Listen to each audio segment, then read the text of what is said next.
అందరికీ నమస్కారం. ఈ రోజు మనతో ఉన్నారు ప్రముఖ ఆధ్యాత్మికవేత్త, జ్యోతిష్య మరియు వాస్తు పండితులు బ్రహ్మశ్రీ గుండెపూరి శివసుధీర్ శర్మ గురువు గారు ఉన్నారు. మాట్లాడదాం. జై శ్రీరామ్ గురుగారు. జై శ్రీరామ్. శ్రీమాత్రే నమః. శ్రీ గురుభ్యో నమః. గురుగారు, మీరు మొన్న చెప్పారు శ్రీ ఆంజనేయం సిరీస్ స్టార్ట్ చేద్దాము, చిన్న చిన్న పరిహారాలు అందరికీ ఉపయోగపడేటట్టని.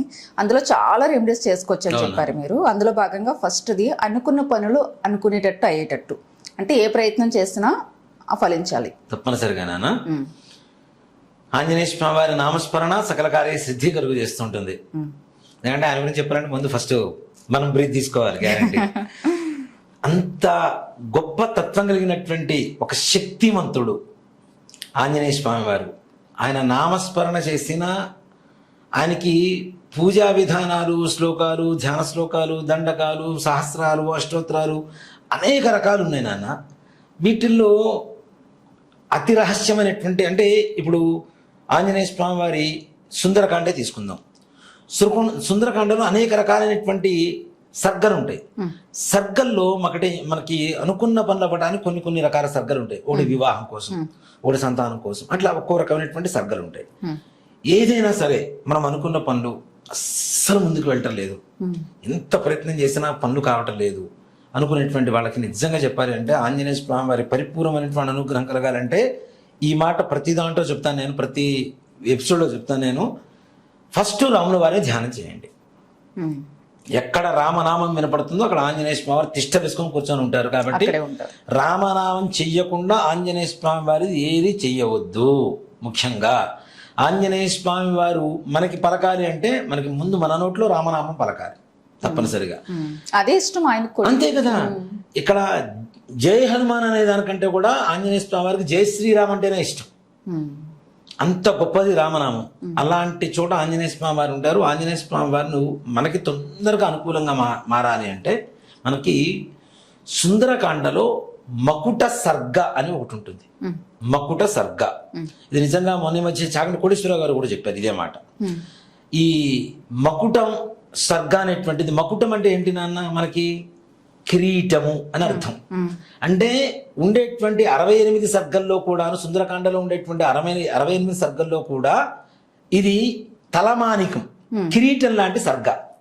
ఒక మాట చెప్పారంటే అనుకున్న పనులు త్వరితగతిన, మనం కూడా అంత ఫాస్ట్గా చేయలేమేమో, మనం ఒక రోబో చేసినా కూడా అంత ఫాస్ట్గా చేయలేదు. అలాంటి ఎంత కష్టమైనటువంటి పని అయినా సరే సునాయాసంగా చెయ్యటానికి మకుట సర్గ పారాయణ చేసిన లేదు. ఇవాళ రోజున చాలా మందికి ఏంటంటే చదవటం కష్టం తెలుగు. నిజంగా మాట చెప్పడానికి చాలా మంది సిగ్గుపడాలి. గుర్తుపెట్టుకోండి, తెలుగు చదవడానికి కూడా తెలుగు రావటం లేదు. కనీసం హిందీ చదవడం వచ్చినా హిందీలో కూడా మకుట సర్గం మనకు కనపడుతుంది. అలాగే లేదు, ఇంగ్లీష్ లో కూడా సుందరకాండ బుక్స్ ప్రింట్ అవుతున్నాయి, దాంట్లో చూసుకొని చదువుకోండి. లేదు, తెలుగు చదవగలుగుతాం, చక్కగా తెలుగు చదువుకోండి. ఇవి ఏవి మా వల్ల కాదు, చక్కగా మకుట సర్గ పారాయణ అని చెప్పి యూట్యూబ్లో కొట్టండి, చక్కగా మంత్రాలు వినపడుతూ ఉంటాయి. ఎవరైతే 27 రోజుల పాటు ఈ మకుట సర్గ పారాయణ చేయడం కానీ వినడం కానీ చేస్తారో, నిజంగా ఇంకోటి కూడా చెప్తానన్నా, మకుట సర్గ పారాయణ చేసేటప్పుడు ఆ సర్గ కొన్ని రోజుల పాటు మనం అలవాటు చేసుకున్న తర్వాత కనీసం ఒక 11 రోజులకు అలవాటు అయిపోతుంది. మిగిలిన 17 రోజులు వినేటప్పుడు మనం రాస్తూ ఒక్కసారి కనుక చదవగలిగితే ఇంకా త్వరితగతిన పూర్తవుతుంది. ఆ సర్గ రాస్తూ ఎంత పెద్ద గుర్తుండిపోతుంది. ఎంత పెద్దదేం కాదు, మకుట సర్గ పారాయణ అనేటువంటిది పెద్దదేం కాదు, చిన్న భాగమే. అది రాస్తూ గనక ఒక్కసారి మనం చదువుతూ రాస్తూ ఉంటే అస్సలు మీరు అలా రాయటం మొదలుపెట్టి చదవటం మొదలు పెడుతూ చేసిన తర్వాత 5 రోజుల తర్వాత మీ పనులు ఎలా ఉంటాయో మీరు చెప్పండి. ఫాస్ట్ లో సూపర్ ఫాస్ట్ అనమాట. ఇప్పుడు మనకేదో కొత్తగా ట్రైన్ వచ్చింది చూడండి, ఒకటి గరీబ్ రథ్, దాని తర్వాత ఇంకోటి ఏదో వచ్చింది కదా, వందే భారత్. ఆ వందే భారత్ ఎంత ఫాస్ట్గా వెళ్తుందో అంత ఫాస్ట్గా వెళ్తాయి పనులు కూడా. కాబట్టి మకుట సర్గ పారాయణ ఆంజనేయ స్వామి వారి సుందరకాండలో విశేషమైనటువంటి సర్గ అది. దాన్ని పారాయణ చేయటం, దాంతోపాటు చక్కగా రాస్తూ చదవటం. దీంతో పాటు రాముల వారి పఠం, ఆంజనేయ స్వామి వారు ఉంటారు, రాముల వారు అంటే తప్పనిసరిగా ఆ పఠాన్ని ముందుగా పెట్టుకొని దేవతాలయంలో పెట్టుకొని ప్రతి ఒక్క ఇంట్లో రామ కుటుంబం, రామ పరివారం తప్పనిసరిగా ఫోటో ఉండాలి తప్పనిసరిగా రామ పరివారం ఉండాలి. కాబట్టి ఆ ఫోటో దేవుడి గుట్లో పెట్టుకొని ప్రతి నిత్యం ఆ ఫోటో ముందు కూర్చొని దీపారాధన చేసి కొద్దిగా పానకం, కొద్దిగా వడపప్పు రోజు, అంతకుమించి పెద్ద కష్టపడాల్సిన అవసరం లేదు, పెద్ద ఖర్చు పెట్టుకోవాల్సిన అవసరం లేదు. నిత్య నైవేద్యం పెట్టండి. 27వ రోజున మీకు దగ్గరలో ఉండేటువంటి ఆంజనేయ స్వామి వారి దేవాలయంలో వడమాల సమర్పించండి. దాంతోపాటు ఇంట్లో ఉండేటువంటి దేవుడి దగ్గర కూడా మరలా పానకం, వడపప్పు, కొద్దిగా అప్పాలు, కొద్దిగా వడలు, వెన్న పూస, మినపసున్ని, కొబ్బరికాయ, అరటిపండు, ఇవి నైవేద్యం పెట్టండి. మీరు 27వ రోజు ఎందుకు నైవేద్యం పెడతారు ఇవన్నీ అంటే, మీ పనులు మొత్తం ఆ టైంకి అయిపోయి ఉంటాయి కాబట్టి దాంట్లో అనుమానమే లేదు. ఆనందంగానే స్వామివారికి 27 రోజున మీరు పూజ చేసుకొని బయటకు వస్తారు. అంత త్వరితగతిన పనులు పూర్తి కావాలంటే ఒకటో సర్గపారాయణ తప్పితే వేరే శరణాగతి లేదు ఆంజనేయ స్వామివారి దాంట్లో. అది చేయండి. రామనామం చేస్తూ చేయండి తప్పనిసరిగా. నాన్న నియమాలు 27 రోజులు పాటు దీక్షగా చేస్తే ఇంకా బాగుంటుంది నాన్న. ఇంకా దీక్షగా చేయగలిగితే, ఇప్పుడున్నటువంటి కాలమాన పరిస్థితుల్లో నియమము అంటే చెప్పులు వేసుకోకుండా ఉండలేము, బయట ఉద్యోగం చేయాలి, షూ వేసుకోవాలి, తప్పదు. కానీ కనీసం నాన్ వెజ్ తినకుండా ఇంట్లో సాత్విక ఆహారం తింటూ తలస్నానం చేసి ఉదయం పూట మగవాళ్ళైతే, ఆడవాళ్ళైతే రోజు స్నానం చేయాల్సిన అవసరం లేదు. మంగళవారం రోజున తలస్నానం చేసి మిగిలిన కార్యక్రమం ప్రారంభించుకోండి. అది కూడా ఇది మంగళవారం రోజున కానీ అమావాస్య ముందు వచ్చేటువంటి దశమి రోజున కానీ ఈ పారాయణ మొదలు పెట్టుకుంటే కాస్త తొందరగా పూర్తవుతుంది మీకు పనులు. అది అమావాస్య ముందు దశమి, కరెక్ట్ గా మరలా వచ్చేటువంటి అమావాస్య ముందు వచ్చేటువంటి సప్తమి రోజుకి కంప్లీట్ అయిపోతుంది. 27 రోజుల పాటు అయిపోతుంది. సప్తమి రోజున శుభాలతో తప్పనిసరిగా మీరు ఆనందదాయకంగా ఉంటారు. ఆడవాళ్ళకి ఏదైనా ప్రాబ్లం వస్తే దాన్ని చేసుకోవచ్చు. దాంట్లో ఆడవాళ్ళకి ఉండేటువంటి ఎగ్జంప్షన్ అది, ఒక మాట చెప్పాలంటే. మగవాళ్ళకి లేదు, తప్పదు. 27 రోజుల పాటు కంటిన్యూస్ గా చేసుకోవాలి. అసలు పనులు పదే పదే ఎందుకు ఆటంకాలు వస్తూ ఉంటాయి అసలు, ఎందుకని అట్లా చెప్తానన్న. ముఖ్యంగా మన జాతకంలో గ్రహస్థితి ప్రకారం మనకి పనులు ఆటంకం. ఇప్పుడు కొంతమందికి కొన్ని పనులు ఆటంకం కలుగుతుంది, కొంతమందికి ప్రతి పనులు ఆటంకాలు. పాపం ఎన్నిసార్లు ప్రయత్నిస్తున్నా వాళ్ళకి ఊహ తెలిసిన పని చూసుకుంటే ప్రతి ఒక్కటి పోస్ట్ పోన్ తప్పితే దాని రిజల్ట్ మాత్రం అనుభవించరు.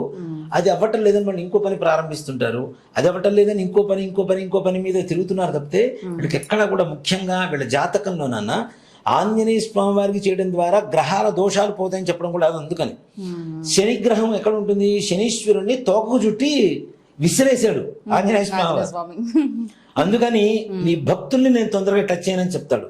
దాంతో పాటుగా అట్లాగే రాహుగ్రహానికి ఇష్టమైనటువంటి మినుములు వడలుగా తయారు చేసి మెళ్ళో ఆంజనేయ స్వామి వారి మెళ్ళో ఇవ్వడం ద్వారా రాహుగ్రహం శాంతిస్తుంది.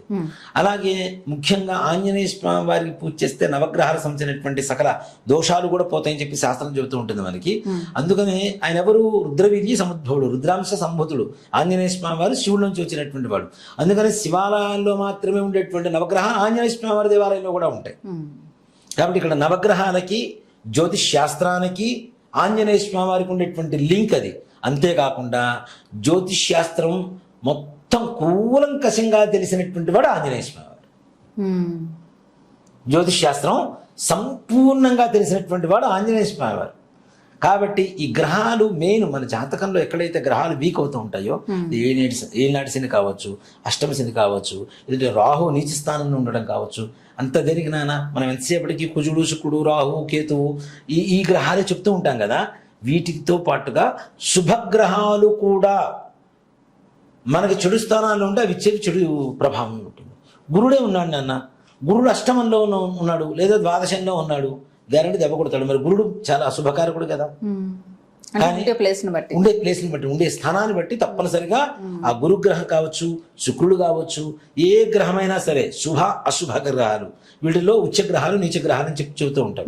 ఏ గ్రహమైనా సరే ఉండవలసినటువంటి ఉచ్చ స్థానంలో ఉంటే ఏ రకమైనటువంటి ప్రభావం ఉండదు, నీచ స్థానంలో ఉంటే శుభగ్రహాలు కూడా తప్పనిసరిగా చెడునిస్తూ ఉంటాయి. జాతకం చూపించుకోవడం ద్వారా వీళ్ళ పర్సనల్ గా ఏ గ్రహాలు అయితే బాగాలేదు దాన్ని బట్టి ఇంకాస్త రెమెడీస్ కంప్లీట్ గా ఇన్ డెప్త్ మనం నీచ స్థితిలో ఉంటే పరిహారాలు ఉంటాయా గురుగారు? అనుభవించి తీరాల్సింది లేదు నాన్న. ఇది మంచి ప్రశ్న. చాలా మందికి అదే అంటారు, కర్మ అంటే అనుభవించి తీరాల్సిందే అంటారు కదా. మరి ఈ పూజల ద్వారా మాకేంటి ఉపయోగము అంటే, నేను ఒక్కటే మాట చెప్తాను, మీ కర్మ ఈ పూజ ద్వారా తీరిపోవాలని చెప్పి రాసి పెట్టడం కూడా మన జాతకంలో ఉంటుందంట.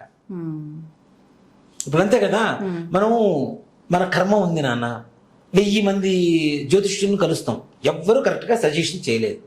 మనకు సజెషన్స్ ఇవ్వాల, ఇది చేసుకుంటే బాగుంటుంది, ఇది చేసుకుంటే బాగుంటుంది, ఇది కరెక్ట్, ఇది కరెక్ట్ ఎవరు సజెస్ట్ చేయలేదు. అంటే వాడి కర్మ ఇంకా అనుభవిస్తూనే ఉన్నాడు. ఆ టైం ఇంకా రాలేదు. ఎక్కడో కరెక్ట్ పర్సన్ దగ్గరికి వెళ్తారు కదా, వెళ్ళినప్పుడు ఒక కరెక్ట్ సజెషన్ ఇస్తారు కదా, అంటే వీడి కర్మ ఈ వ్యక్తి ద్వారా, ఈ క్రియ ద్వారా, అంటే ఈ కర్మ పూజ ద్వారా వీడికి తెలిగిపోయేటువంటి యోగం, వాడు పుట్టినప్పుడే వీడికి కష్టాలు ఎట్లయితే ఇచ్చాడో వాడికి రిలీఫ్ కూడా అప్పుడే రాసి ఉంటాడు. దాంట్లో ఏమాత్రం కూడా సంశయం లేదు. చాలా మంది అదే అంటారు, కర్మ అంటారు, అనుభవించాలంటారు, పూజలు చేస్తే ఏమవుతుంది అంటే అదే చెప్తా, ఈ పూజ ద్వారా నీ కర్మ విముక్తి కలగాలని చెప్పి రాసి పెట్టి ఉంటేనే అక్కడ కార్యం జరుగుతుంది. ఆ వ్యక్తి దగ్గరికి వెళ్తాం, ఆ వ్యక్తి సజెషన్ ఇచ్చింది చేసుకుంటాం. కొంతమంది చూడండి కష్టాలు అనుభవిస్తారు, మంచిగా చెప్పేవాడు కూడా చాలా మంది ఉన్నారు కదా నాన్న, వెళ్తారు చేయించుకోరు, కష్టాలు అనుభవిస్తూనే ఉంటారు, అనుభవించి చివరిలో అప్పుడు వస్తారు మళ్ళీ మాకు కష్టాలు పోవటం లేదండి. అదే చెప్తా, అన్నాన్ని చూస్తే ఆకలి తీరదు, తింటేనే ఆకలి తీరుతుంది.